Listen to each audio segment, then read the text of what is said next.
क्योंकि हम सब उस दौर से गुजरे हुए हैं, राइट। लेकिन आज कुछ टेक्निकल चीजें हम चाइल्डहुड के बारे में जानेंगे, क्योंकि जब हम खुद बच्चे होते हैं तो हमें पता नहीं होता है कि हमने क्या कब कैसे सीखा। तो आज हम उन चीजों को, टेक्निकल चीजों को बहुत अच्छे से समझेंगे और जानेंगे। आप देख रहे होंगे पीपीटी पे पहला पॉइंट है, childhood involves important aspects of growth and development critical for entire life. Sigmund Freud एक साइकोलॉजिस्ट हुए हैं, उन्होंने भी कहा है कि बच्चों के प्रथम 5 वर्ष जीवन के लिए, पूरे जीवन के लिए बहुत महत्वपूर्ण होते हैं। वो क्या खाते हैं, क्या पीते हैं, क्या सोचते हैं, वो किस माहौल में रहते हैं, उनके जीवन में जो जो एक्सपोजर्स उस टाइम पर होते हैं वो उनके पूरे व्यक्तित्व को शेप करते हैं। इसीलिए बचपन एक बहुत क्रिटिकल, एक बहुत क्रूशियल लाइफ का हिस्सा है। अब ये जो बचपन है इसको हम चाइल्डहुड को 4 स्टेजेस में बांट सकते हैं। पहला स्टेज इन्फेंसी है, जो बर्थ टू 2 इयर्स है, यानी कि शिशु के जन्म लेने से लेकर के 2 साल तक की अवधि को इन्फेंसी कहते हैं।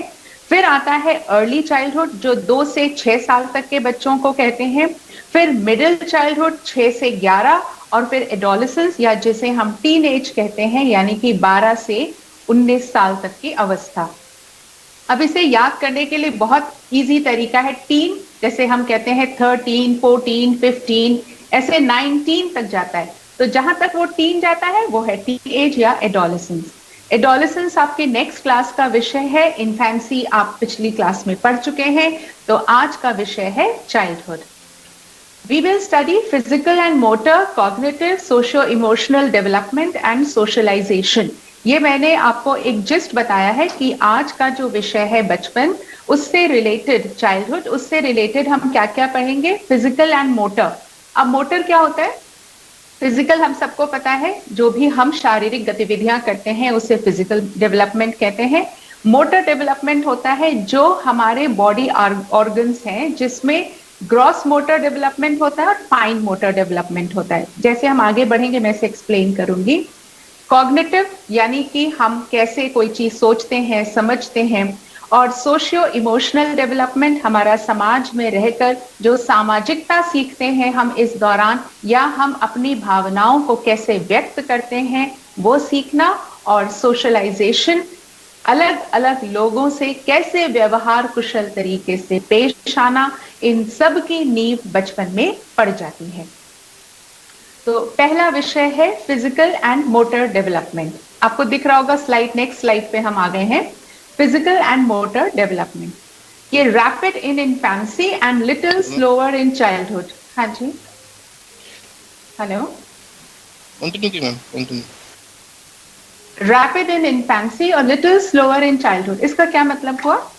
आपने देखा होगा कि जब भी एक शिशु जन्म लेता है तो उसके शारीरिक संरचना में बहुत तेजी से परिवर्तन आता है। हम लोगों को ऐसा लगता है कि शिशु, जैसे कहते हैं ना कि धीरे धीरे इसकी शक्ल बदलने लग रही है। इसका मतलब है जो भी शारीरिक रूपरेखा में बदलाव आता है वो एक छोटे शिशु में बहुत गतिमान होता है, बहुत जल्दी जल्दी होता है। लेकिन जैसे जैसे हम इन्फेंसी की स्टेज पर आगे बढ़ते हैं, ये शारीरिक संरचना में जो बदलाव है वो थोड़ा धीरे हो जाता है, लेकिन अभी भी रैपिड होता है। Changes in muscular and skeletal structure, जैसे जैसे बच्चा बड़ा होने लगता है उसकी जो मांसपेशियां हैं उनमें बदलाव आने लगता है। जैसे आपने बड़े बूढ़ों को घर में सुना होगा कि बच्चे की गर्दन ठहर गई, क्योंकि पहले जब बच्चा छोटा था उसकी गर्दन भी ढुलमुल होती रहती है। तो धीरे धीरे मांसपेशियां मजबूत होने लगती हैं, और जो स्केलेटल स्ट्रक्चर है, स्केलेटल स्ट्रक्चर माने जो हड्डियों का ढांचा है, उसमें भी धीरे धीरे परिवर्तन होने लगता है। Sequence of physical and motor development is uniform throughout, but there are individual differences. इसका क्या मतलब है? चाहे विश्व के किसी कोने में हम चले जाएं, ये जो gross physical and motor development है, इसका सीक्वेंस, यानी कि पहले ये वाला हिस्सा डेवलप करेगा, फिर ये वाली बोन्स डेवलप करेंगी, फिर ये वाली मांसपेशियां डेवलप करेंगी। इसका जो सीक्वेंस है, जो हम आगे अभी टेबल में देखेंगे, वो सीक्वेंस पूरी दुनिया में किसी भी देश में, किसी भी कल्चर में चले जाएं, उसका सीक्वेंस नहीं बदलता। यानी कि अगर बच्चा पहले बैठना सीखता है फिर खड़ा होना सीखता है, तो चाहे आप पूरी दुनिया के किसी भी कोने में चले जाएं, ये ऑर्डर रिवर्स नहीं होगा, सीक्वेंस सेम रहेगा। लेकिन इंडिविजुअल डिफरेंसेस होते हैं। इंडिविजुअल डिफरेंसेस माने कुछ बच्चे 6 महीने के ही बैठना सीख जाते हैं, कुछ बच्चे 4 महीने के ही बैठना सीख जाते हैं, और कुछ 1 साल के होने पर भी नहीं बैठ पाते। इसके बहुत सारे कारण होते हैं। तो ये होते हैं इंडिविजुअल डिफरेंसेस, लेकिन जो सीक्वेंस है वो सब जगह ऐसा ही रहता है। अगली स्लाइड हम देख रहे हैं कि इसमें आपको दिख रहा होगा milestones of physical and motor development. अब माइलस्टोन्स क्या होते हैं? अच्छा, आप लोग कभी अगर बस से रोड पे गए हो, कहीं दूसरी जगह ट्रैवल किया हो, तो आपने देखा होगा कि एक पत्थर सड़क के किनारे लगा होता है जिसके ऊपर लिखा होता है, जैसे आप यहाँ से अगर कानपुर जा रहे हैं तो कानपुर कितने किलोमीटर दूर है। धीरे धीरे करके थोड़े थोड़े दूरी पर वो अलग अलग माइल्स, उनको माइलस्टोन्स कहते हैं, वो अलग अलग पत्थर रखे होते हैं जो आपको ये बताते हैं कि अब आपका जो डेस्टिनेशन है, आपका जो गंतव्य है, वो कितनी दूरी पे है। ऐसे ही ये माइलस्टोन्स हैं आपके मोटर एंड फिजिकल डेवलपमेंट के, यानी कि एक स्टैंडर्ड बनाया जाता है अक्रॉस कल्चरल स्टडीज करके कि अब वो कितने, कौन से महीने में, कौन से साल में कौन सा डेवलपमेंट होता है। तो हम पहले देख रहे हैं lifting chin up while lying on stomach 1 month. जब 1 महीने का बच्चा होता है तो वो लेटे लेटे, मतलब पेट के बल लेट करके अपनी ठोड़ी को ऊपर उठा पाता है। Lifting head and chest 2 months, जब बच्चा 2 महीने का होता है तो वो अपना सर और छाती दोनों उठा पाता है, यानी कि सिर्फ कमर का हिस्सा ही उसका बेड पे रह जाता है। रोलिंग ओवर, बच्चा पलट जाता है जब वो 4 महीने। Picking up objects with palm without sitting with support, यानी कि अभी वो बैठना नहीं सीख रहा है सपोर्ट के साथ, 5 महीने का हो गया है, लेकिन वो ऑब्जेक्ट्स को उठा सकता है, पकड़ सकता है। 7 महीने का बच्चा फाइनर use of thumb and fingers. फाइनर use माने अंगूठा चूसना वाला, यहाँ पे थंब का इस्तेमाल नहीं है। फाइनर माने अंगूठे और उंगलियों की मदद से जो हम और चीजें उठाते हैं वो 7 महीने का बच्चा कर सकता है। सिटिंग अलोन विदाउट सपोर्ट, बिना किसी टेक के, बिना किसी सहारे के बच्चा अपने आप से बैठना सीख जाता है जब वो 8 महीने का होता है। Standing with support holding on to furniture 8 to 9 months, 8 से 9 महीने के बीच जब बच्चा होता है तो किसी कुर्सी पलंग के सहारे पकड़ के खड़ा हो सकता है। 9 महीने का बच्चा क्रॉलिंग कर लेता है, यानी कि घुटने के बल चल लेता है। 9 से 10 महीने का बच्चा स्टैंडिंग इंडिपेंडेंटली, बिना किसी सहारे के 9 से 10 महीने का बच्चा खड़ा रह सकता है। Taking few steps without holding on and walking holding on, कोई चीज पकड़ के थोड़े से कदम चलता है, वो कब कर लेता है? जब बच्चा 12 से 13 महीने, यानी कि लगभग 1 साल का होता है। Grasping objects with thumb and 4 fingers 13 to 14 months. 4 fingers माने उंगलियों के आगे वाले हिस्से, यानी कि इस तरह से, पूरी तरह से ऐसे पकड़ के नहीं, आगे की टिप से पकड़ करके कोई भी ऑब्जेक्ट को बच्चा पकड़ लेता है जब वो 13 से 14 महीने का होता है। वॉकिंग अलोन 15 मंथ्स, बिना किसी सहारे के 15 महीने का बच्चा चल पाता है। Running and climbing stairs 2 years, stairs पे दौड़ना और चढ़ना 2 साल का बच्चा कर लेता है। वॉकिंग ऑन टिप टो, यानी कि अंगूठे के बल पे चलना, जैसे पानी कहीं गिरा हुआ है और बच्चा नहीं चाहता कि उसकी जुराबें गीली हो या उसके पैर गीले हो, तो वो उस पानी को पार करेगा अंगूठे और पंजों के बल पे चल के। वो कब कर लेता है? जब बच्चा 2.5 साल का होता है। राइडिंग अ ट्राईसाइकिल, ट्राईसाइकिल हम सबको पता है, हम सबने बचपन में चलाई है, सपोर्टर्स के साथ जो साइकिल होती है, वो बच्चा ये चला सकता है जब वो 3 साल का होता है। Throwing ball over head, walking down stairs with 1 foot to a step 4 years, 4 साल का बच्चा सामने गेंद फेंक सकता है जो सामने वाले के सर के ऊपर से भी जा सकती है। और walking down stairs with 1 foot to a step माने जैसे हम लोग सीढ़ियां उतरते हैं, एक अगर राइट पैर से पहली सीढ़ी तो दूसरी सीढ़ी पे लेफ्ट पैर रखते हैं, फिर राइट फिर लेफ्ट, लेकिन बच्चा ऐसे नहीं उतरता। 4 साल का बच्चा भी पहले अगर राइट पैर रखेगा तो वो लेफ्ट को उसी बराबर लाएगा, फिर वापस राइट नीचे रखेगा, फिर लेफ्ट को उसके बराबर लाएगा, फिर वापस राइट लाएगा। इस तरीके से 4 साल का बच्चा सीढ़ियों पे चढ़ना उतरना सीखता है। कॉपिंग अ कॉम्प्लेक्स फिगर, यानी कि किसी भी फिगर को देख करके बनाना, ये कठिन काम जो है, एक डिफिकल्ट पिक्चर को बनाना, ये बच्चा 6 साल की अवस्था में करता है। तो ये माइलस्टोन्स हैं, ये पूरी दुनिया में इनका सीक्वेंस यही रहता है, लेकिन इसमें इंडिविजुअल डिफरेंस होते हैं। कुछ बच्चे थोड़ा आगे पीछे इन सारी एक्टिविटीज को करते हैं। हम नेक्स्ट स्लाइड पर चलते हैं। ये है gross and fine motor development. Gross motor development refers to control over large muscle groups. Example, crawling and standing. अब ये gross motor development क्या होता है? Motor development और वो भी gross. Gross माने होता है जो एक बड़ा motor development, जिसमें हम बड़ी मांसपेशियों की बात करते हैं।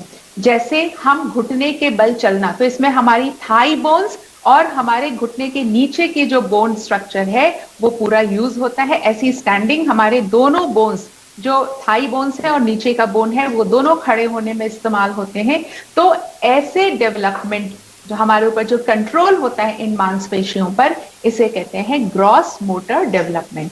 ये शुरू हो जाता है क्रॉलिंग और स्टैंडिंग की पोजीशन में जब बच्चा आता है। Fine motor development refers to control over smaller muscle movements. Example, grasping और pinching. अब grasping क्या होता है? कोई चीज पकड़ना, और pinching क्या होता है? जैसे नोचना या एक छोटी चुटकी में कोई चीज लेना। ये फाइन मोटर डेवलपमेंट कहलाता है। क्यों? मोटर डेवलपमेंट तो ये भी है, इसमें भी हड्डियों और मांसपेशियों के विकास की बात हो रही है, लेकिन ये फाइन है, ये बहुत बारीक काम है जो अब बच्चा कर सकता है।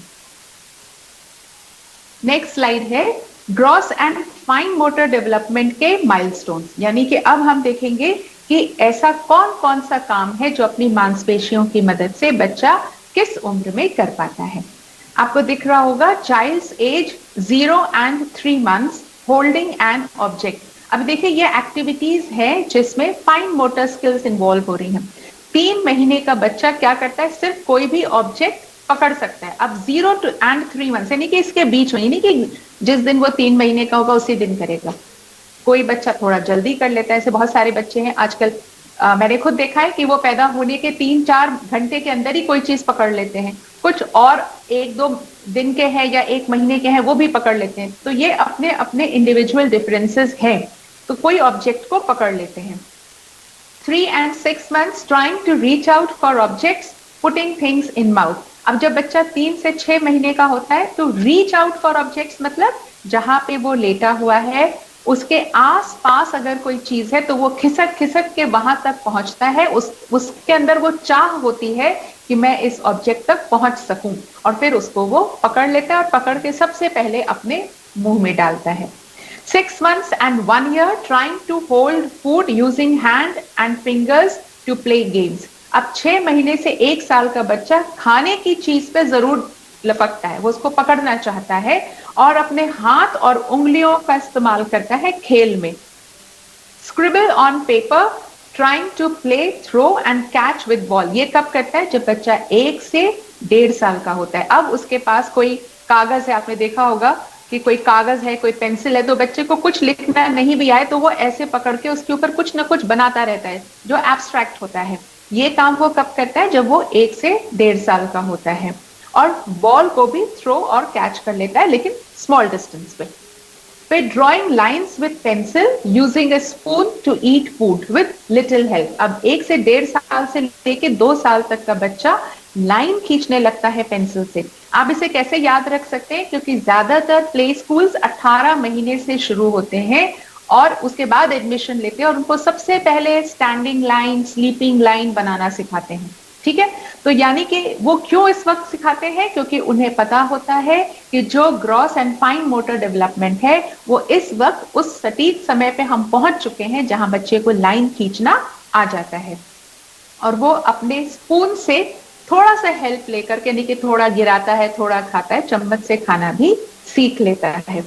2 and 3 years में क्या होता है? Brushing teeth and buttons clothes with help, यानी कि वो अपने आप से टीथ ब्रश करना भी सीख जाता है और अपने कपड़ों को में जो बटन होते हैं वो बटन थोड़े से मदद के साथ, मतलब वो काज वाले बटन नहीं लगा पाता, उसको थोड़ी सी मदद करनी होती है तो वो काज वाले बटन भी लगा लेता है। 3 से 5 साल का बच्चा builds using building blocks, uses a pencil to draw, turn pages of a book. 3 से 5 साल का बच्चा बहुत आराम से बिल्डिंग ब्लॉक से गेम्स खेल लेता है, पेंसिल से ड्रॉ कर लेता है और बुक के पेजेस खुद से पलट सकता है, यानी कि जब टीचर उससे कहती है कि पेज नंबर 40 निकालो तो वो वहां पे सीधे पहुंच जाता है।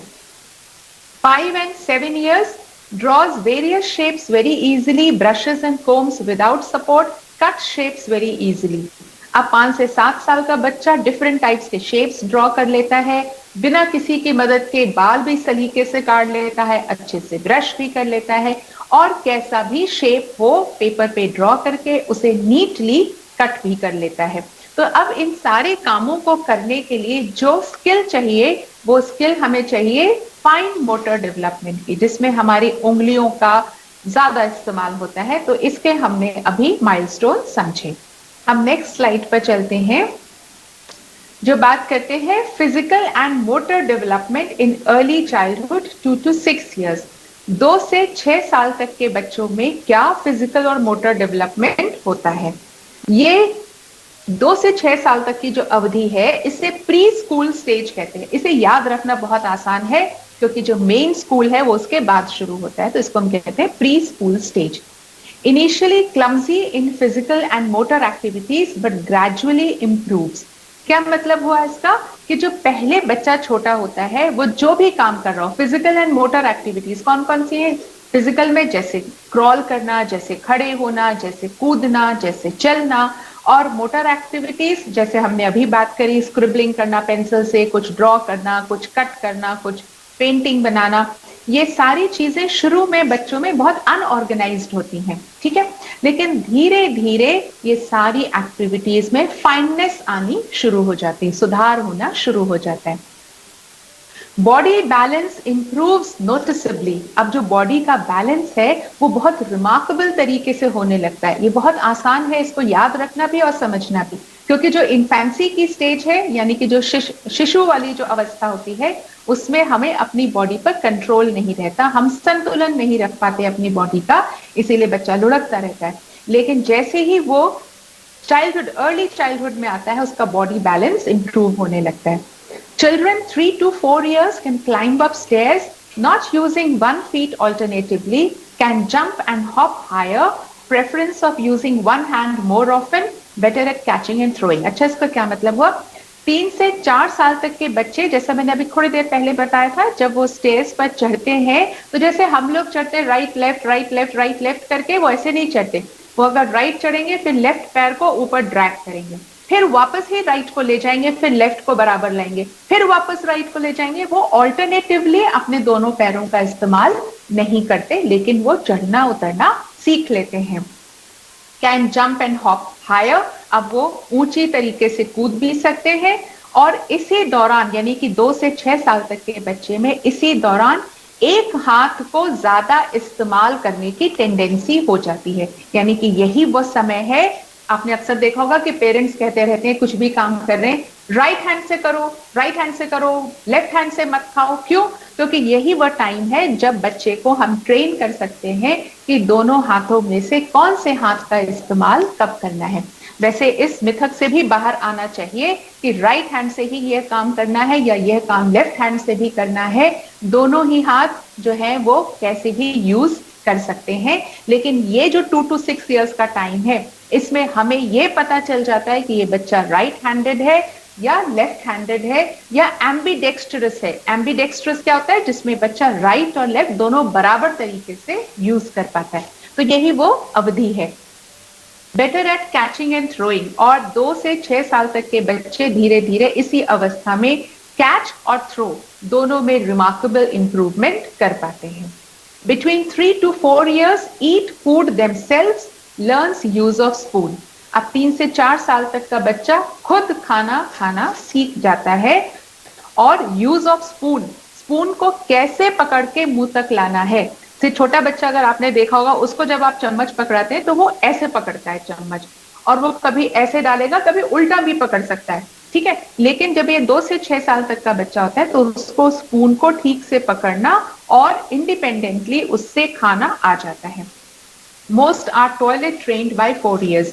4 साल तक के बच्चे की लगभग टॉयलेट ट्रेनिंग हो जाती है, उनको अपने बाउल मूवमेंट्स पर, उनको अपने यूरिन कंट्रोल आ जाता है। By the age of 6, become independent in feeding, brushing, dressing themselves.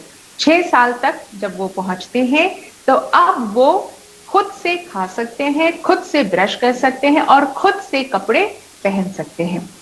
तो इसको याद रखने में कोई बहुत मुश्किल है नहीं। हम सब अपने घर के आसपास अगर बच्चों को देखें तो हम इन चीजों को बहुत आसानी से याद रख सकते हैं। Development of fine motor skills during childhood. अब जैसे हमने बात करी थी ग्रॉस मोटर और फाइन मोटर, तो अब फाइन मोटर स्किल्स के क्या माइलस्टोन्स हैं, इन पे हम देख लेते हैं टेबल में, नेक्स्ट स्लाइड में। 2 to 3 years undresses self and assists with dressing। अब क्या होता है, 2 से 3 साल का बच्चा वो खुद से कपड़े उतार लेता है, लेकिन कपड़े पहनने में उसे हेल्प चाहिए होती है। ये तो बहुत आसान है याद करना। जैसे हम सब जानते हैं किसी भी निर्माण में बहुत शक्ति चाहिए, लेकिन किसी भी चीज का विध्वंस करना आसान है। ऐसे ही हमें इसको याद रख सकते हैं कि बच्चे खुद से कपड़े उतार सकते हैं, लेकिन उन्हें पहनने में मदद चाहिए। Copies a circle and a cross strings for large beads. अब एक सर्कल अगर टीचर ड्रॉ कर देती है तो 2 से 3 साल का बच्चा उसे देख के कॉपी कर सकता है, और एक क्रॉस को भी बड़ी आसानी से कॉपी कर लेता है। और स्ट्रिंग्स फॉर लार्ज बीड्स, जैसे 4 बड़े बड़े अगर मोती दे दिए जाएं तो वो उनको पिरो सकता है। कितने साल का बच्चा? 2 से 3 साल तक का बच्चा। टर्न्स अ सिंगल पेज, वो आराम से अपनी किताब का एक पन्ना पलट सकता है। Snips with scissors on a line, अगर एक लाइन खींच दी जाए और उससे कहा जाए इस लाइन पर ही कैंची चला के पेपर को काटना है, तो यह काम वह कर सकता है। बटन्स और अनबटन्स लार्ज बटन्स, जो बड़े बड़े बटन होते हैं जैसे कार्डिगन्स में या कोट्स में होते हैं, उनको लगाना या उनको खोलना 2 से 3 साल का बच्चा कर सकता है। 3 to 5 years copies a square, 3 से 5 साल तक का बच्चा एक स्क्वायर बना हुआ हो तो उसको कॉपी कर सकता है। देखिए पहले वाले में सर्कल था, ठीक, दूसरे वाले में स्क्वायर है। स्क्वायर डिफिकल्ट क्यों है? क्योंकि इसमें चारों साइड्स इक्वल होनी चाहिए। प्रिंट्स ओन नेम, अपना नाम वो लिख सकता है, उसको कॉपी कर सकता है। ट्राइपॉड पेंसिल ग्रास्प, अब ट्राइपॉड पेंसिल ग्रास्प क्या होता है? इससे छोटा बच्चा ऐसे पेंसिल पकड़ता है, ठीक है। अब ट्राइपॉड पेंसिल यानी कि 3 उंगलियों की मदद से पेंसिल पकड़ना सीख जाता है। टाइज शू लेसेस, जो बकल वाले शू होते हैं वो नहीं, वेलक्रो वाले होते हैं वो नहीं, जिसमें लेस बांधनी होती है, ये लेस बांधने वाला काम 3 से 5 साल तक का बच्चा ही कर पाता है। कट्स ऑन लाइन कंटिन्यूअसली, अब बड़े से बड़ा कागज अगर एक लाइन के सहारे सहारे काटना है वो लगातार काट सकता है, थोड़ी देर काट के फिर मम्मी अंगूठे में दर्द हो रहा है, उंगली में दर्द हो रहा है, ऐसा नहीं कहता। प्रिंट सम कैपिटल लेटर्स, और कोई कैपिटल लेटर है तो उसको वो ड्रॉ कर सकता है। 5 to 7 years का जो बच्चा है वो कॉपीज अ ट्राइंगल, अब देखिए धीरे धीरे फिगर कॉम्प्लेक्स होती जा रही है, अब वो ट्राइंगल कॉपी कर सकता है। कट्स आउट सिंपल शेप्स, अगर कोई टीचर एक शेप ड्रॉ कर दे, अभी तक देखिए लाइन के किनारे किनारे कटिंग चल रही थी, अब कोई शेप ड्रॉ कर दी है टीचर ने या किसी अभिभावक ने पेपर पे, तो उस शेप को भी वह काट के निकाल सकता है कागज से। कॉपीज फर्स्ट नेम, वो अपना पहला नाम लिख सकता है, उसको किसी और का भी कॉपी कर सकता है। प्रिंट्स न्यूमरल्स 1 to 5, 1 से 5 तक के न्यूमरल प्रिंट कर सकता है। कलर विद इन लाइन्स, अब अगर लाइन बना दी, एक स्क्वायर बना दिया और उससे कहा इसके अंदर ही कलर करना है, तो वो बहुत नीटली उसके अंदर कलर कर सकता है। पेस्ट एंड ग्लूज अप्रोप्रिएटली, अगर किसी चीज को किसी चीज पे चिपकाना है तो वो बहुत सफाई से ये काम कर सकता है। नेक्स्ट स्लाइड पर हम चलते हैं। डेवलपमेंट इन मिडिल चाइल्डहुड, अभी तक हम क्या पढ़ रहे थे? अर्ली चाइल्डहुड 2 से 6, अब हम पढ़ रहे हैं मिडिल चाइल्डहुड 6 से 11। इसमें क्या होता है? Physical growth becomes more gradual. अब देखिए इन्फेंसी में हमने एकदम पहली स्लाइड में पढ़ा था कि बहुत जल्दी जल्दी चेंजेस होते हैं हमारे शारीरिक संरचना में, ठीक। उसके बाद धीरे धीरे जब बच्चा 2 to 6 years में आता है तो थोड़ा सा स्लो होता है, लेकिन अभी भी फास्ट हो रहा होता है। अब 6 से 11 में physical growth becomes more gradual, अब ये और इसका जो डेवलपमेंट का पेस है ये और स्लो हो जाता है, यानी कि धीरे धीरे बढ़ रहा होता है। Initially girls are shorter, but then girls put on weight, boys grow later। अब यहाँ पे जेंडर डिफरेंस दिखता है। क्या है जेंडर डिफरेंस? कि लड़कियां जो हैं वो शॉर्ट हाइट की होती है इस दौरान 6 to 11 years, लेकिन वो अपना वेट बॉयज के कंपैरिजन में जल्दी पुट ऑन करती हैं, यानी कि वो जल्दी हेल्दी हो जाती हैं, healthy in the sense physically healthy, यानी कि फैट हो जाती हैं 6 to 11 ईयर्स में। लेकिन बॉयज जो है वो बाद में ग्रो करते हैं।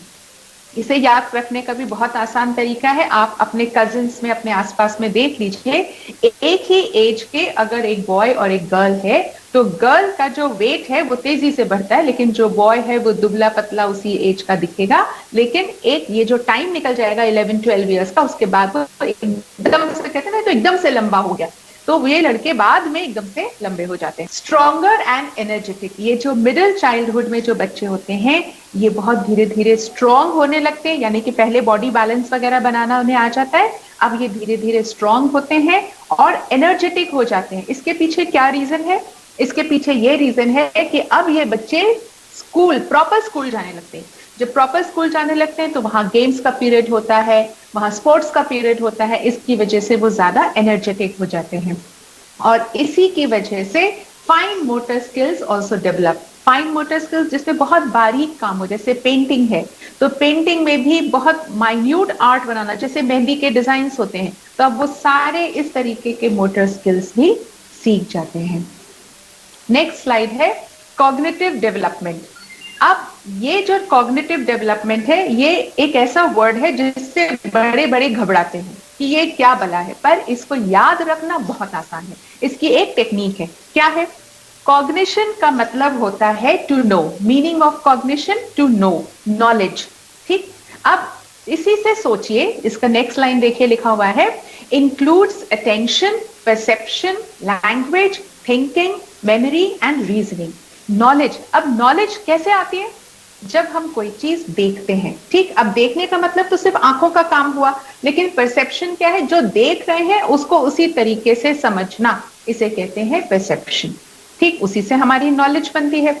अगर कोई नॉलेज हमें किसी चीज के बारे में मिली है तो उसे हम कैसे व्यक्त करते हैं? जैसे हमने कोई फूल देखा तो हमने परसीव क्या किया? हमने देखा तो फूल है, लेकिन हमने परसीव किया ये बड़ा फूल है, छोटा फूल है, सुंदर फूल है, तो ये परसेप्शन हो गया।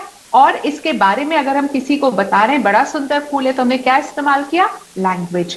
फिर इसके बाद हमने सोचा क्या ऐसा फूल हमने पहले भी कभी देखा है, यानी कि इट इन्वॉल्व्स थिंकिंग। तो नॉलेज किस किस चीज से आती है उसके बारे में सोचिए। फिर मेमोरी, अब हम याद कर रहे हैं, ऐसा फूल तो हमने पहले कहीं नहीं देखा, यानी कि याददाश्त इसमें आ गई। और रीजनिंग, रीजनिंग माने लॉजिक लगाना, अच्छा ये फूल इसलिए इतना सुंदर लग रहा है क्योंकि ये इस मौसम में पाया जाता है। ठीक, तो ये सारी चीजें जो हमारे नॉलेज को बढ़ाती हैं, जो हमारे नॉलेज को फ्रेम करती हैं, हमारे ज्ञान को बढ़ाती हैं, हमारे ज्ञान का एक जो डायमीटर है उसमें चीजें फिट करती हैं, उसे कहते हैं कॉग्निटिव डेवलपमेंट। यानी कि माइंड से रिलेटेड सारी चीजें इस कॉग्निटिव डेवलपमेंट में आती हैं। नेक्स्ट स्लाइड पे है पियाजेस कॉग्निटिव डेवलपमेंट थ्योरी। अब जीन पियाजे एक साइकोलॉजिस्ट का नाम है जिन्होंने कॉग्निटिव डेवलपमेंट थ्योरी दी थी।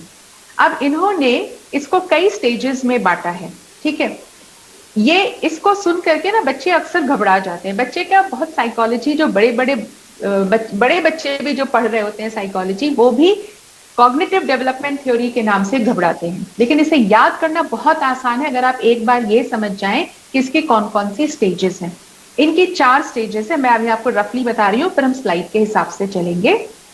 पहली स्टेज है सेंसरी मोटर स्टेज। अभी हमने पढ़ा ना फिजिकल एंड मोटर डेवलपमेंट, तो सारे सेंसेस का विकास और जो मोटर डेवलपमेंट है इसे सेंसरी मोटर स्टेज कहते हैं। ठीक, उसके बाद आता है प्री ऑपरेशनल स्टेज। अब इसको कैसे याद रख सकते हैं? प्री माने पहले, कोई भी ऑपरेशन यानी कि कोई भी गतिविधि, कोई भी कार्य करने से पहले की जो स्टेज है उसे कहते हैं प्री ऑपरेशनल स्टेज।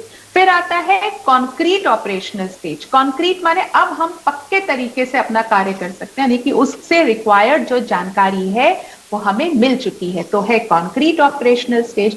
उसके बाद आता है फॉर्मल ऑपरेशनल स्टेज। फॉर्मल माने जब हम सीख जाते हैं समाज में रह के कि हमें क्या करना चाहिए, क्या नहीं करना चाहिए, हम औपचारिक बातें सीख जाते हैं, उसे कहते हैं फॉर्मल ऑपरेशनल स्टेज। तो ये 4 स्टेजेस हैं, sensory motor stage, pre operational stage, concrete operational stage, formal operational stage. ऐसे इस जीन पियाजे थ्योरी को हम याद कर सकते हैं, फिर ये कोई बड़ी बात नहीं है। ठीक है, अब हम पहली स्टेज पे चलते हैं, सेंसरी मोटर स्टेज। ये है बर्थ टू 2 इयर्स, पैदा होने से लेके 2 साल तक के बच्चे इस स्टेज में आते हैं।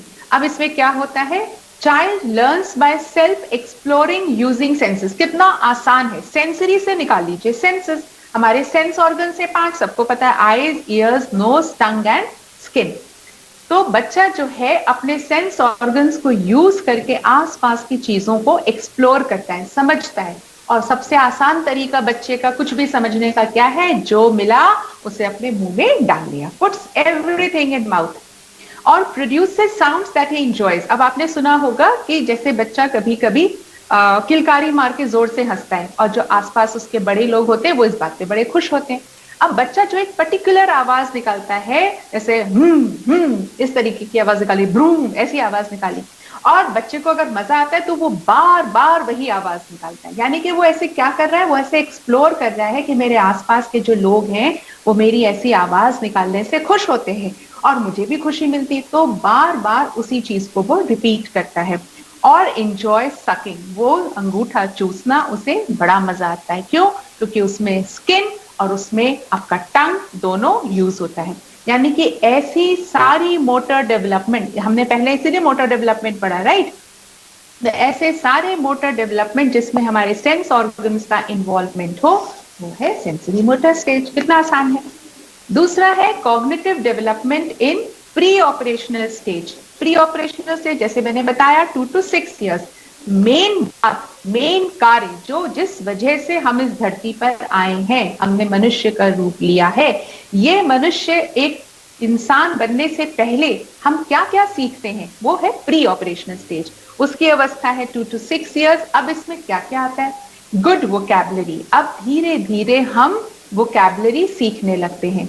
क्यों? क्योंकि हम बात किसकी कर रहे हैं, कॉग्निटिव डेवलपमेंट। कॉग्निटिव माने जिससे नॉलेज आए। गुड वोकैबुलरी क्यों? जैसे जैसे हमारे आसपास के लोग बोल रहे होते हैं, अब ये जो बच्चा है 2 से 6 साल का, उन शब्दों को पकड़ना शुरू करता है। Use images and symbols. अब वो सिंबल्स और इमेजेस को यूज करना शुरू करता है। कौन से इमेजेस और कौन से सिंबल्स, वो बस 1 मिनट बाद में बता दूंगी। Attention span increases from 15 to 20 minutes to 1 hour or more. अब जैसे मान लीजिए आजकल एक गलत ट्रेंड है, लेकिन ट्रेंड है कि मम्मियां बच्चों को इंगेज करने के लिए टीवी चला देती हैं, जो 2 से 6 साल तक का बच्चा होता है उसके सामने, ठीक है, ताकि वो अपने घर के काम निपटा सके। लेकिन अगर आप गौर करेंगे तो ये जो बच्चे हैं 2 से 6 साल के, 2 से 6 साल तक के, ये टीवी भी 15 मिनट तो देखते हैं पूरे कंसंट्रेशन से, फिर दाएं बाएं घूम करके कुछ और एक्टिविटी करते हैं और फिर वापस टीवी देखने लगते हैं। यानी कि उनकी जो कंसंट्रेशन की अवधि है वो 15 मिनट है। तो शुरू तो 15 मिनट से होता है, लेकिन धीरे धीरे वो 1 घंटे तक अपना कंसंट्रेशन लेवल बना लेते हैं, प्रोवाइडेड वो जो चीज देख रहे हैं उसमें उनको इंटरेस्ट आने लगे। ठीक, अब जो बात हम कर रहे थे इमेजेस और सिंबल्स की, उसमें आते हैं कि देयर आर 2 सब stages of pre operational stage. वो क्या है सब स्टेजेस? नेक्स्ट स्लाइड पे है। सिंबॉलिक फंक्शन 2 to 4 इयर्स, 2 से 4 साल तक का बच्चा सिंबॉलिक फंक्शन यूज करता है। अब क्या है ये सिंबॉलिक फंक्शन? सिंबल्स हम सब जानते हैं, कोई चीज हमने देखी तो उसका एक इमेज हमारे दिमाग में छप जाता है और उसी से हम बाद में उसी को याद रखते हैं। जैसे एग्जाम्पल है, इससे बहुत अच्छे से आपको समझ में आ जाएगा, playing puppy who is no longer present. जैसे एक बच्चे ने किसी पपी को देखा सड़क पे, ठीक, अब उसको ये समझ में आ गया कि ये तो बड़ा क्यूट सा छोटा सा डॉग है। अब वो डॉग, वो पपी तो वहीं सड़क पे ही रह गया, बच्चा घर में आ गया, लेकिन अभी भी वो अपनी इमेजिनेशन से, क्योंकि उसने उसका सिंबल दिमाग में, एक इमेज बना ली है दिमाग में, अब वो क्या करता है कि पपी तो नहीं है, लेकिन एक जो तकिया है बेड पे या कोई ऑब्जेक्ट है उसको वो पपी मान लेता है और उसी के साथ खेलता है, वैसे भाव भाव करेगा, वैसे घूमेगा उसके पीछे पीछे। तो जो पपी एक्चुअली नहीं है उसकी एक मेंटल इमेज समझ करके वो उससे खेलना सीख जाता है। इसे कहते हैं सिंबॉलिक फंक्शन। नेक्स्ट स्लाइड पे हम चलते हैं। अब इसी में आता है ईगोसेंट्रिज्म। अब ये ईगोसेंट्रिज्म क्या है? बड़ा भारी सा शब्द है लेकिन बहुत आसान है अगर आप इसकी ट्रिक समझ लें याद रखने की। क्या है इसकी definition? Characteristic of pre operational stage, ये एक इंपॉर्टेंट कैरेक्टरिस्टिक है इस स्टेज की। क्या है? Inability to see the world from others point of view. बहुत आसान है। ईगो वर्ड हम सब जानते हैं ना, कहते हैं उसके अंदर तो बड़ी ईगो है, मतलब वो खाली अपने बारे में, मैं जो कह रहा हूं वही सही है, मैं जो कर रहा हूं वही सही है, दूसरे को भाव नहीं देना, ऐसे कहते हैं ना ईगो, अहम भाव। इसी से समझो, अब यहाँ बच्चे के अंदर अहम भाव नहीं है, मैं तो सिर्फ आपको याद कराने के लिए एक टिप दे रही हूँ, एक इसका युक्ति बता रही हूँ, ठीक है। छोटा बच्चा भी क्या करता है, वो दूसरे का पॉइंट ऑफ व्यू नहीं समझ पाता, दूसरा क्या दिखाना चाह रहा है ये नहीं समझ पाता। इसीलिए जब मम्मी कहती है माचिस से दूर रहो हाथ जल जाएगा, तो बच्चे को समझ में नहीं आता कि मम्मी जो कह रही है वो सही है। क्यों? क्योंकि उसने खुद तो एक्सपीरियंस किया नहीं अभी कि आग कैसे लग जाती है और उससे कैसे जल जाते हैं। इसे कहते हैं ईगोसेंट्रिज्म, दूसरे के नजरिए से दुनिया को देखना। ये प्री ऑपरेशनल स्टेज के बच्चों को नहीं आता, इसे कहते हैं ईगोसेंट्रिज्म, ठीक। इंट्यूटिव थॉट, ये 4 से 7 साल तक के बच्चे के अंदर होते हैं। क्या है ये intuitive thought? Children ask questions, they go bye their own understanding, focus on one characteristic and base their decisions on it. अब इसे भी याद रखना बहुत आसान है। कैसे? इंट्यूशन वर्ड हम सबने सुना होगा, कहते हैं ना कि हमें अंदर से महसूस हुआ और वैसा ही हो गया, इसे कहते हैं इंट्यूशन। अब बच्चे के अंदर, ये बिल्कुल इसका मतलब नहीं है कि बच्चे के अंदर इंट्यूशन पावर होती है, नहीं। इससे हम इसका मतलब समझ सकते हैं कि इंट्यूटिव थॉट क्या होती है, कि जैसा मैंने सोचा वैसा ही है और उसी के आधार पे निर्णय ले लेना। अब उस कैसा है इसको समझने के लिए बच्चे पूछने लगते हैं, ये कैसे हुआ, वो कैसे हुआ, बच्चे बहुत जिज्ञासु होते हैं, तो वो पूछते हैं ये कैसे हुआ, अब उनको बता दिया गया ये ऐसे हुआ, लेकिन ना उनको जो समझ में आया वो उसी के आधार पे पूरी चीजें देखते और समझते हैं। दे गो बाय देयर ओन अंडरस्टैंडिंग, और किसी एक चीज के बारे में एक ही एंगल देखते हैं और उसी एंगल के आधार पर पूरा डिसीजन उस चीज से रिलेटेड ले लेते हैं, ठीक है।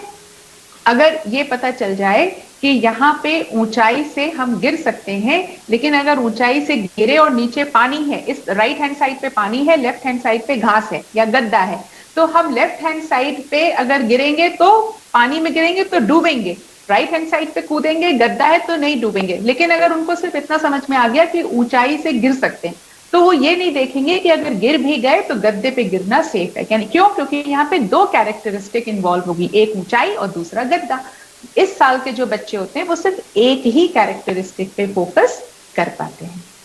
Language also develops rapidly in the pre operational stage. अब ये जो प्री ऑपरेशनल स्टेज है इसमें लैंग्वेज बहुत तेजी से बढ़ती है। क्यों तेजी से बढ़ती है? क्योंकि धीरे धीरे बच्चे के जो आसपास के लोग हैं वो बातें करते हैं, वो बोलते हैं, तो उससे उनकी लैंग्वेज, उनकी वोकैबुलरी बहुत तेजी से बढ़ती है, वो ग्रामर भी सीखने लगते हैं और कॉम्प्लेक्स सेंटेंसेस भी बनाना उन्हें आ जाता है। नेक्स्ट स्लाइड है कॉन्क्रीट ऑपरेशनल स्टेज, 7 से 11 साल, 7 to 11 ईयर्स। अब ये कॉन्क्रीट माने अभी तो काम से, कोई भी काम की चीज सीखने से पहले की अवस्था थी, प्री ऑपरेशनल। अब ये है कॉन्क्रीट ऑपरेशनल, यानी कि अब जो जो सीख रहे हैं वो पक्का होता जा रहा है, पक्की चीजें, और पहले वाले से थोड़ा एडवांस। वो क्या है?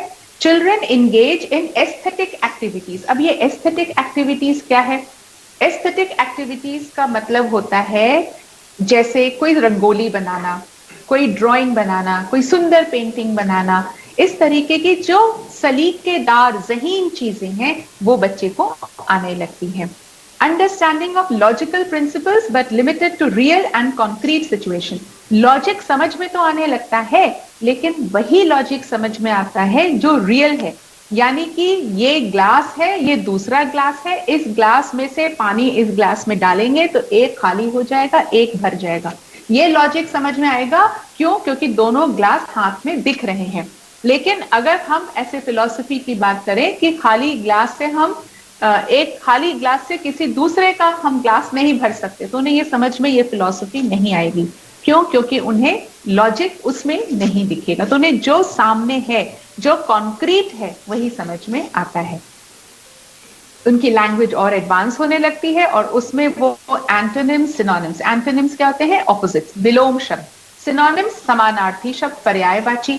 प्रीफिक्सेस और सफिक्सेस। अब ग्रामर में भी प्रीफिक्स क्या होता है, जैसे कोई शब्द हम किसी वर्ड के पहले जोड़ देते हैं, ठीक है, जैसे अरेंजमेंट के पहले हमने जोड़ दिया रीअरेंज, ठीक है, अरेंज और रीअरेंज, तो री पहले लगा दिया यानी कि प्रीफिक्स, ठीक है, और सफिक्स किसी भी वर्ड के बाद में हमने कोई वर्ड जोड़ दिया उसे कहते हैं सफिक्स। तो इस तरीके का जो कॉम्प्लेक्स ग्रामर है ये अब बच्चे 7 से 11 साल तक के बच्चे सीखने लगते हैं। आगे चलते हैं।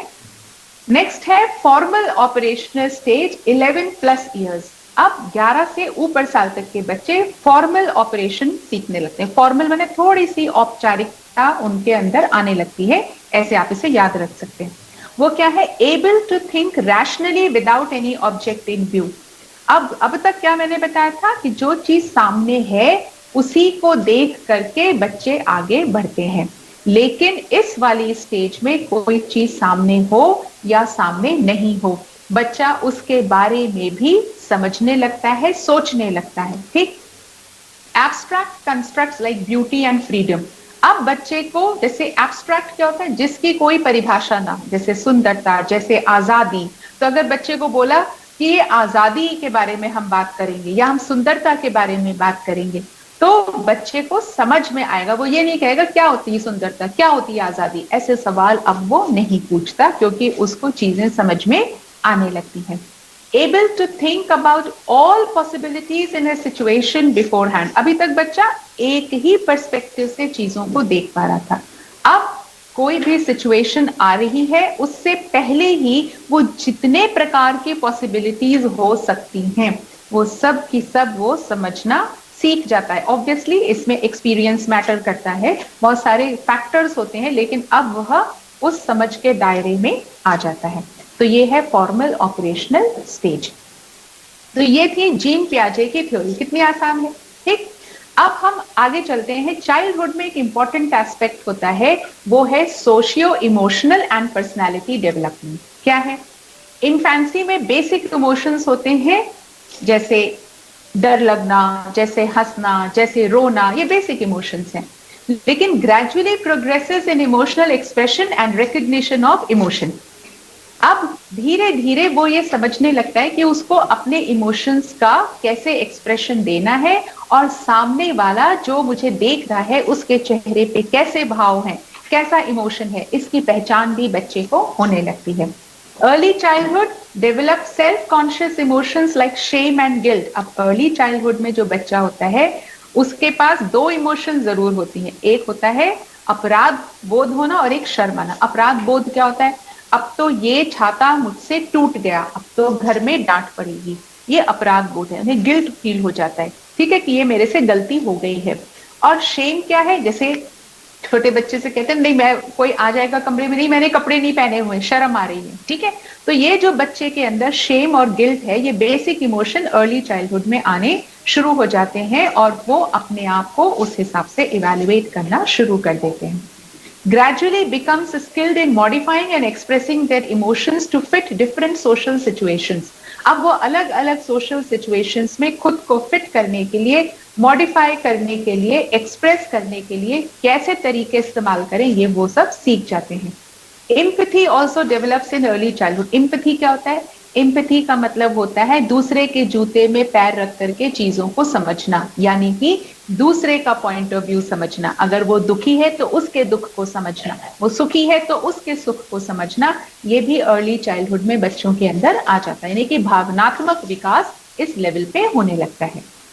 नेक्स्ट स्लाइड है, children need guidance to express anger. अब गुस्सा तो बच्चों को आता है, लेकिन गुस्से का एक्सप्रेशन कैसा करना चाहिए ये बच्चों को अर्ली चाइल्डहुड में नहीं आता, यहाँ उन्हें बड़ों की मदद की जरूरत होती है। Initial connection with care givers but gradually branch out.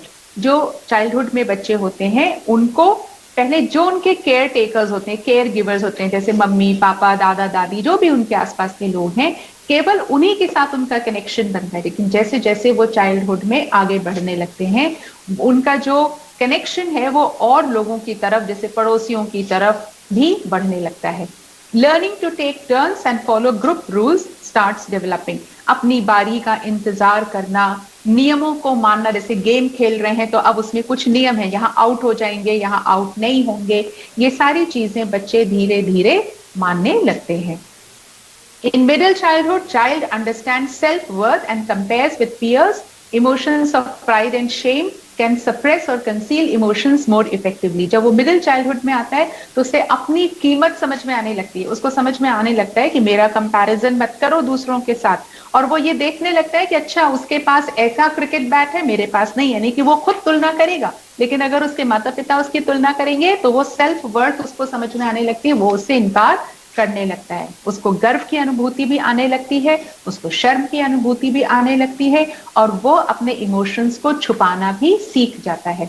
Girls give more importance to interpersonal relationships, boys give more value to social prestige. ये जेंडर डिफरेंस है चाइल्डहुड में कि गर्ल्स जो है वो आपसी रिश्तों को बहुत इंपॉर्टेंस देती है, ये मेरी बेस्ट फ्रेंड है, इसके साथ ही साथ रहना है, इसी के साथ टिफिन शेयर करना है। बॉयज क्या करते हैं, वो सोशल प्रेस्टीज, इज्जत का मामला है, वो ऐसा सोचते हैं, तो उनके उनके लिए रिलेशनशिप इतना मायने नहीं रखता है।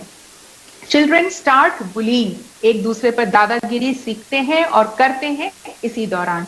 Starts recognising strengths and limitations, जो बच्चे होते हैं मिडिल चाइल्डहुड में वो अपनी कमजोरियों को और अपनी अच्छी चीजों को इस टाइम पे पहचानना शुरू कर देते हैं। हाँ, मैं पेंटिंग में अच्छा हूं, मैं डिबेट में कमजोर हूं, मैं बोल नहीं सकता, मैं नाच अच्छा सकता हूं, मैं गा नहीं सकता, ये सारी चीजें बच्चों को इस टाइम पे समझ में आने लगती हैं। नेक्स्ट स्लाइड पे है process of acquiring norms values which are considered significant in a society. किसी भी समाज में किस तरीके के वैल्यूज को, किस तरीके के संस्कारों को इंपॉर्टेंस मिलती है, ये वो सीख जाते हैं कि हाँ प्लीज और थैंक यू कहना है, सॉरी बोलना है, ये सारी चीजें बच्चे इस टाइम पे सीखने लगते हैं। Process of transmitting these values for regulating children's behavior and disciplining them, इसी टाइम पर इंपॉर्टेंट है कि बच्चों को अगर सोशलाइजेशन यानी कि सामाजिकता सिखानी है तो उनको कैसा आचरण होना चाहिए, उसके लिए डिसिप्लिन कैसे करना चाहिए, कहीं रिवॉर्ड से, कहीं पनिशमेंट से, ये सारी चीजें करके हम चाइल्ड के बिहेवियर को इस टाइम पे प्रोसेस कर सकते हैं, इसी को सोशलाइजेशन कहते हैं। अब एजेंट्स ऑफ सोशलाइजेशन क्या है, बच्चे सामाजिक होना कैसे सीखते हैं, बच्चे बिहेवियर कैसे करना चाहिए, ये कैसे सीखते हैं, अपने कुछ एजेंट्स हैं उनके, कौन कौन से, like parents, families, peer group, schools, religious institutions और मास मीडिया। क्या मतलब है, अपने पेरेंट्स से सीखते हैं बिहेवियर, अपने फैमिली के और मेंबर्स से सीखते हैं बिहेवियर, जो अपने साथ के हम उम्र बच्चे हैं वो कैसा बर्ताव कर रहे हैं एक पर्टिकुलर सिचुएशन में, इससे सीखते हैं अपना बिहेवियर, स्कूल से सीखते हैं हमें कैसा आचरण करना चाहिए, रिलीजियस इंस्टीट्यूशंस में सीखते हैं, जैसे एक हिंदू बच्चा, एक मुस्लिम बच्चा, एक क्रिश्चियन बच्चा, वो जहां जहां जाते हैं, मंदिर में जाते हैं तो उनको पता है कि चप्पल बाहर उतारनी है, प्रसाद चढ़ाना है, ये करना है, गुरुद्वारे में जाते हैं तो सर पे कपड़ा रखना है, इस तरीके के जब वो रिलीजियस इंस्टीट्यूशंस में जाते हैं तो कैसा हमारा बिहेवियर होना चाहिए वो सीखते हैं। और मास मीडिया से सीखते हैं, मास मीडिया हम सब जानते हैं, टीवी, न्यूज चैनल्स, इन सारी चीजों से भी वो सोशल बिहेवियर सीखते हैं। नेक्स्ट स्लाइड है, the primary socialising agent in early childhood are family members. सबसे पहले बच्चा जो सीखता है वो कहां से सीखता है, अपने फैमिली मेंबर्स से। फिर मिडिल चाइल्डहुड में स्कूल बिकम्स प्रोमिनेंट, जब वो मिडिल चाइल्डहुड में आता है तो स्कूल से जो सीखता है वो इंपॉर्टेंट हो जाता है, बच्चे कहते हैं ना, नहीं मेरी मैम ने ये सिखाया है तो अब मैं यही सीखूंगा। Effect of media and computer is also seen, यही वो टाइम है जब वो स्कूल के साथ साथ मीडिया से और कंप्यूटर से देख देख करके चीजें सीखने लगता है। Ethnicity and socio-economic status of the parents also affect socialization, मतलब उसके जो पेरेंट्स हैं उनका बैकग्राउंड कैसा है, उनकी इकोनॉमिक स्थिति, उनकी आर्थिक स्थिति कैसी है, समाज में उनका क्या स्थान है, इससे भी उस बच्चे के सामाजिकता पे असर पड़ता है और वह अपना आचरण उसके अनुसार सीखता है। अब बहुत इंपॉर्टेंट पॉइंट है, impact of parenting style on socialisation. समाज में हमें कैसे रहना चाहिए ये हम कैसे सीखते हैं, जैसी हमारी परवरिश होती है। परवरिश करने के 4 तरीके हैं। पहला है अथॉरिटेरियन पेरेंटिंग। अथॉरिटेरियन क्या है, अथॉरिटी मतलब हुक्म चलाना। ऐसे पेरेंट्स कैसे होते हैं, डिमांडिंग, कंट्रोलिंग, इनसेंसिटिव, उन्हें बच्चे से कोई लेना देना नहीं, वो रो रहा है, हंस रहा है, मुझे यही चाहिए तो चाहिए, मेरा बच्चा मतलब ऐसे ही होना चाहिए, ठीक, एकदम स्ट्रिक्ट, हिटलर के जैसे, demanding and controlling. Permissive parenting क्या होता है? नॉन डिमांडिंग, हमें पेरेंट्स को कुछ नहीं चाहिए, सबकी परमिशन है, कुछ भी करो, इसे लिबरल पेरेंटिंग भी कहते हैं, ठीक है। तो परमिसिव पेरेंटिंग। नेक्स्ट है अथॉरिटेटिव या डेमोक्रेटिक पेरेंटिंग। अथॉरिटेटिव या डेमोक्रेटिक पेरेंटिंग क्या होती है? Firm, consistent, reasons for discipline. अब ये वाले जो पेरेंट्स होते हैं वो अपने आप को बहुत मजबूती से रखते हैं, फर्म होते हैं, और वही फर्मनेस, वही मजबूती वो बच्चों को सिखाते भी हैं। कंसिस्टेंट होते हैं। कंसिस्टेंट माने ये नहीं कि आज ये कह दिया कल वो कह दिया, आज कह दिया बेटा झूठ बोलना बहुत बुरी बात है, कल कह दिया कि बेटा जाओ पापा कह दो घर में नहीं, तो उनका ऐसा बिहेवियर नहीं होता। अगर एक काम बच्चे ने अच्छा किया है तो वो हमेशा उसकी तारीफ करेंगे, अगर एक काम बच्चे ने बुरा किया तो वो हमेशा उसको इस बात के लिए टोकेंगे, पर उनका जो पैटर्न है वो कंसिस्टेंट होगा। उनके मूड के हिसाब से पैटर्न नहीं बदलेगा कि आज पापा का मूड अच्छा है तो आज गलत बात पे भी डांट नहीं पड़ी, और मूड खराब है तो छोटी सी गलती पे भी बहुत डांट पड़ी। ऐसा अथॉरिटेटिव पेरेंटिंग में नहीं होता। रीजंस फॉर डिसिप्लिन, ऐसे पेरेंटिंग वाले जो पेरेंट्स होते हैं वो अगर बच्चे को अनुशासन में करने के लिए, उनके व्यवहार में सुधार के लिए अगर कुछ सिखाते हैं तो उसका रीजन जरूर देते हैं। ये नहीं कि बस सीधे डांट दिया, उन्हें रीजन देते हैं, देखो आपने यह गलती करी थी इसलिए आपको यह डांट पड़ी और आइंदा से ऐसा नहीं करना। ये नहीं कि बस आया और एक चांटा लगाया और बच्चे को खुद से समझना ही चांटा क्यों पड़ा, ठीक है। तो ऐसे जो पेरेंट्स होते हैं वो हमेशा डांट लगाने से पहले या टोकने से पहले या कोई भी गाइडलाइंस फॉर बिहेवियर देने से पहले रीजंस देते हैं। फिर आते हैं पेरेंटिंग स्टाइल जो होता है निग्लेक्टफुल और अनइन्वॉल्व्ड, यानी कि उन्हें कोई फर्क नहीं पड़ता। निग्लेक्टेड माने वो बच्चों को निग्लेक्ट करते हैं, उनके साथ कोई सरोकार नहीं रखते, डिसइंटरेस्टेड होते हैं, और ऐसे में बच्चे के साथ उनका कम्युनिकेशन लो होता है, यानी कि उनकी बातचीत कमजोर होती है, वो अपनी दुनिया में मस्त रहते हैं, जिसका बहुत बड़ा रीजन आजकल लैपटॉप और मोबाइल्स है, और बच्चे अपनी दुनिया में मस्त रहते हैं, दोनों को एक दूसरे से कोई मतलब नहीं होता है। तो ये 4 तरह की पेरेंटिंग है जिसकी वजह से बच्चे को सोशलाइज करना कैसा आया ये उस पर डिपेंड करता है। बड़ी जाहिर सी बात है कि जो बच्चे बहुत डिमांडिंग होंगे, उनकी पेरेंटिंग अगर डिमांडिंग है, कंट्रोलिंग है, इनसेंसिटिव है, तो वो बच्चा भी समाज में वैसा ही बन के निकलेगा। अगर ऐसे बच्चे, एक बच्चा है जिसके पेरेंट्स बहुत परमिसिव है, हर कुछ करने की छूट है, कभी टोका टाकी नहीं होती, तो वो भी वैसा ही उद्दंड बनेगा, उसे टोकना पसंद नहीं आएगा, आगे जीवन में एडजस्टमेंट वो नहीं कर सकता। ऐसे ही जो अथॉरिटेटिव या डेमोक्रेटिक पेरेंटिंग है, ऐसे बच्चों के जो सामाजिकता होती है वो सबसे अच्छी होती है, क्योंकि वो जानते हैं उन्हें क्या करना है, वो दूसरे को स्पेस भी देते हैं, दूसरे के डिसीजंस की वैल्यू करते हैं, दूसरे का पॉइंट ऑफ व्यू और ओपिनियन समझते हैं। और जो निग्लेक्टफुल पेरेंटिंग के बच्चे होते हैं, जिनमें पेरेंट्स कोई इंटरेस्ट नहीं लेते, उनसे ज्यादा बातचीत नहीं करते, वो बच्चे भी वैसे ही समाज में आचरण करते हैं, वो भी किसी से कोई सरोकार नहीं रखते। तो हम आज बड़े होकर के समाज में अपना आचरण कैसा रख रहे हैं, ये इस पे डिपेंड करता है कि अर्ली चाइल्डहुड में, मिडिल चाइल्डहुड में हमारे साथ क्या क्या हुआ, हमारे पेरेंट्स ने, हमारे जो एजेंट्स ऑफ सोशलाइजेशन हैं, चाहे उसमें कंप्यूटर हो, उसमें मास मीडिया हो, उसमें स्कूल हो, उसमें पीयर ग्रुप्स हो, उसमें रिलीजियस इंस्टीट्यूशंस हो, ये सारी चीजें मिला करके हमारे समाज में आचरण को इम्पैक्ट डालते हैं, और इसी से हमारे इंटरपर्सनल रिलेशंस, हमारे जॉब में रिलेशंस, हमारे समाज में पड़ोसियों के साथ रिलेशन, हमारे डिसीजन मेकिंग, सब पे असर पड़ता है। तो ये जो हमने पढ़ा आज चाइल्डहुड के बारे में, इसमें हम एक रीकैप लेते हैं। हमने फिजिकल एंड मोटर डेवलपमेंट पढ़ा, हमने फाइन मोटर डेवलपमेंट पढ़ा, हमने उनके माइलस्टोन्स पढ़े, हमने सोशियो इमोशनल डेवलपमेंट पढ़ा, हमने लैंग्वेज डेवलपमेंट पढ़ा, बच्चा कैसे कैसे सीखता है, लैंग्वेज सीखता है, उसकी क्या अटेंशन स्पैन होता है, कैसे धीरे धीरे वो सिंपल, फिर कॉम्प्लेक्स, फिर मोर कॉम्प्लेक्स सेंटेंसेस की तरफ जाता है। फिर हमने सोशलाइजेशन पढ़ा कि बच्चा कैसे सोशलाइज करता है, और हमने जीन पियाजे की कॉग्निटिव डेवलपमेंट थ्योरी पढ़ी, जो 4 स्टेजेस में थी, sensory motor stage, pre operational stage, concrete operational stage, formal operational stage. तो ये सारी चीजें मिला करके बनता है चाइल्डहुड। इन्फेंसी आप पहले पढ़ चुके हैं और एडोलेसेंस हम आगे पढ़ेंगे। यानी कि ये जो जीवन का जो सबसे सुनहरा टाइम कहा जाता है बचपन, ये एक्चुअली कहते हैं ना हर किसी को अपना बचपन याद होता है, पर इस बचपन के फॉर्मेशन में जो चीजें इंपॉर्टेंट होती हैं वही आपका एडोलेसेंस बनाती हैं और वही आपका एडल्टहुड बनाती हैं और पूरे समाज पर उसका इम्पैक्ट पड़ता है। तो ये थी आज की सारी बातचीत चाइल्डहुड से रिलेटेड। अगली क्लास में फिर कभी मुलाकात होगी। सभी को राम राम।